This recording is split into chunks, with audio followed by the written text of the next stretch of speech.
Yung mga kadiskarte, kargado na po kami. Kakain muna kami ni Buddy. Ayan, si Buddy Joey.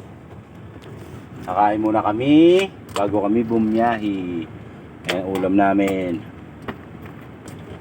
Ulam ng mahirap. Ayan kay Buddy. Sa Kalamba po ang ano namin, ang deliver. 2 drops. Kain mo na! Kain! Ah, hindi! Ano kami? Binaba namin yung pumping hose na isa doon.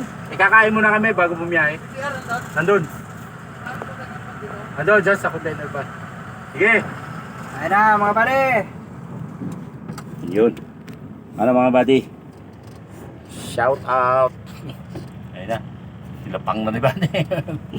Kalamba ang biyahe namin sa isang istasyon, isang ano, container yard yata yun sa inland. Yun. Shout out mga kadiskarte. Bogchi muna at uminom na maraming tubig. Gawa ng, alam nyo naman, sobrang init ngayon. Diba? Mahirap na, may heat stroke tayo or what? O dehydrate. Yun. Kaon. Para mabuang kusgan. Yun. Anong probinsya mo ba di? Mindanao. Yung Mindanao. Pag ano, kailangan na ng passport pagpunta Mindanao. Kaon para mabuang kusgan. Sige mga kadiskarte, kain mo na kami.